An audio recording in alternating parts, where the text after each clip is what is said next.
Maybe you're thinking of committing to a mirrorless camera, but you don't want to get rid of your expensive lenses, which you carefully accumulated and come to love over the years. Eventually, all cameras will be mirrorless, so you might have to be lured away. As much as you might dislike or disagree with leaving equipment you love, I believe it's a fact you'll have to divorce.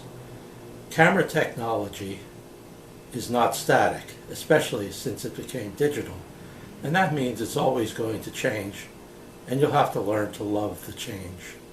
The best improvement will win out, and I think it's clear that mirrorless is a better technology than the standard DSLR. It's faster, cleaner, lighter, and ultimately gives better results, or results that are equal to the best of the DSLRs. And mirrorless uses its own type of lenses, which are different from DSLR lenses. Even I have been reluctant to switch completely to mirrorless, wanting to hang on to my old lenses. If I could afford it, I'd switch over today, but paying $13,000 for a Sony 600mm f2.8 just isn't in the cards. Paying that much never was in the cards, as most of my old Nikon lenses are not that expensive, but they were a large investment. All 8 lenses do cover all the ranges, and that's important. So I wanted to see if I could use my Nikon lenses on the Sony A6000. I'll use my primes and zooms to determine how they work with this rig. In this video, I'll marry these old lenses to my Sony A6000 through the use of a Fotodiox manual adapter. This adapter is not autofocus, so there will be some compromises in using it. Using manual focus is a chore, and it is not as accurate, but photography is an endless set of compromises, just as any marriage is. I hate the idea of throwing away so much money by selling my Nikon glass at a loss. The Fotodiox is solid and well built, and it has the advantage of being able to set the aperture on the adapter, and will transmit EXIF data to the camera, aside from the f-stop, which appears empty in the data field. So here's the solution. With this ring, ID wed Sony to Nikon.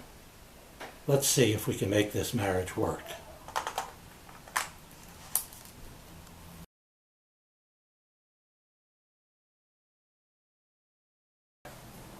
This lens, despite its size, is one big reason I did not want to get rid of my Nikon-mount lenses after switching to Sony. It is one of the easiest lenses I ever used. It is manual focus only, but because of its ultra-wide architecture, there is no reason to focus it. Focusing is completely unnecessary with this Rokinon 8mm lens. You simply turn the focus ring to infinity and the f-stop to a mid-range setting, like f5.6, f8, or f11. Then you compose your photo and everything will be in focus. I use auto ISO so that everything is properly exposed. I was concerned that the ultra-wide form factor would cause vignetting or darkening of the edges, but when I put the adapter on the Sony and then attached the Rokinon, it didn't happen. Despite pushing the lens out a little farther from the sensor, the lens remained ultra-wide, and the simplicity of not focusing using a manual lens with a manual adapter was sweet. I think it also made the lens focus closer, since the adapter functioned as an extension tube in a way.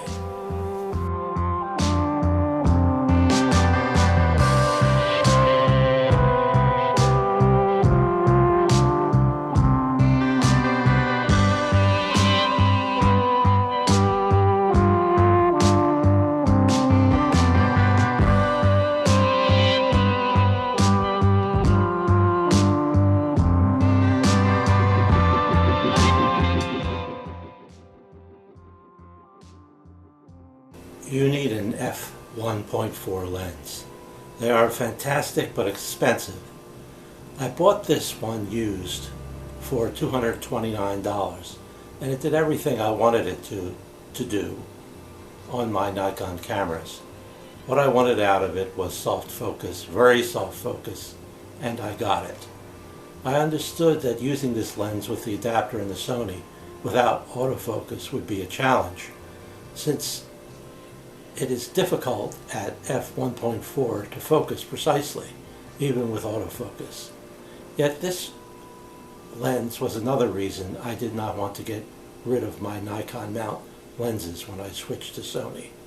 I wanted to keep that f1.4 if I needed it in low light, or to create beautifully blurred backgrounds. Let's see if the savings were worth it.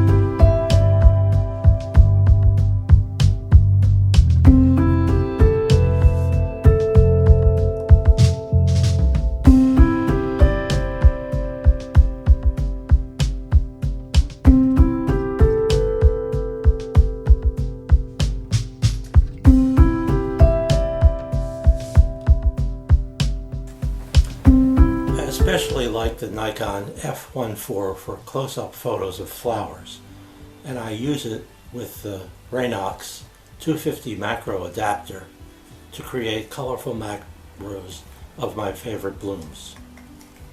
The Raynox fits on many lenses, but I think it works especially well on this one. It created close-up splashes of bright colors.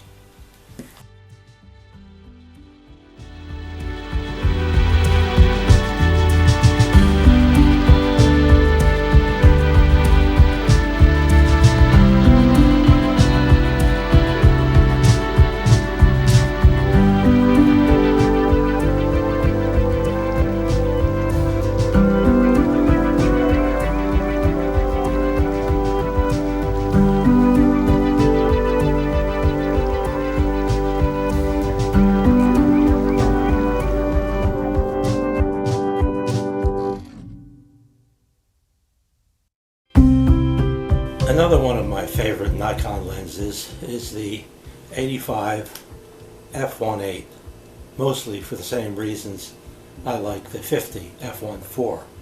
You get a nice soft background which makes the subject stand out. This lens is good for portraits, but I use it mostly for flower photography. My best friend Marvin is also a favorite subject with the 85.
Let's turn to the zoom lenses.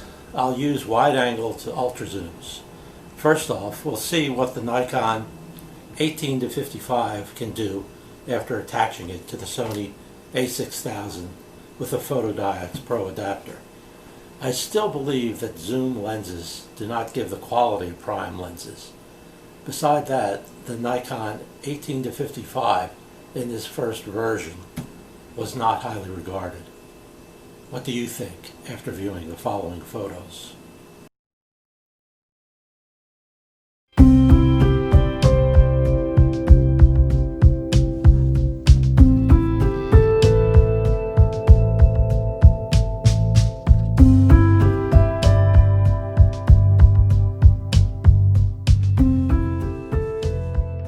I like the Tamron 18 to 250 Ultrazoom a lot better than I like the Nikon 18 to 55. I believe it gives better colors and is sharper. I think you'll see that in the following photos. Unfortunately, the focusing on this old lens is a little sticky, which made manual focusing more difficult. For the sake of this experiment, here are the results I got.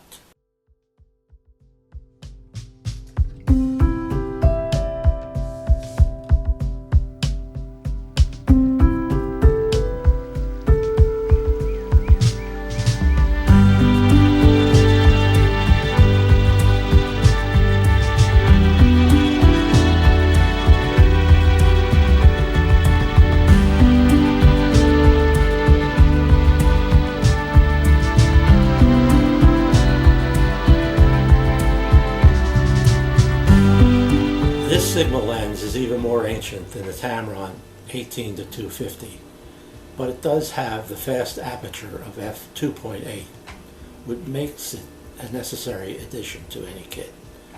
Attaching it to the Sony A6000 via the Fotodiox adapter gave me great hope that I'd be able to get some interesting photos with a wonderful bokeh or blurred background.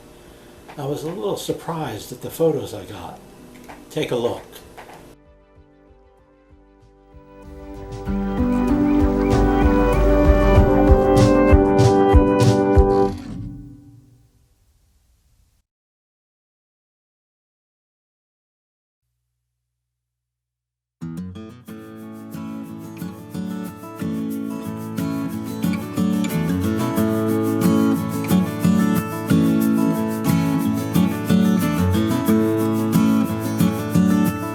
The great thing about the Sony A6000 is it's lightweight.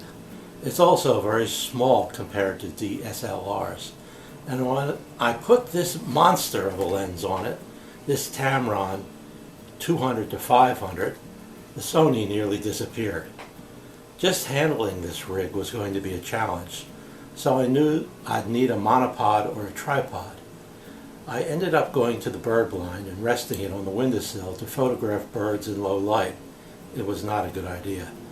The general rule is that your shutter speed should be one step up from your lens length, which means that 500 should have been shooting at 1/1000th of a second.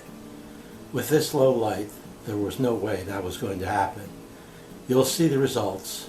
Let me know what you think.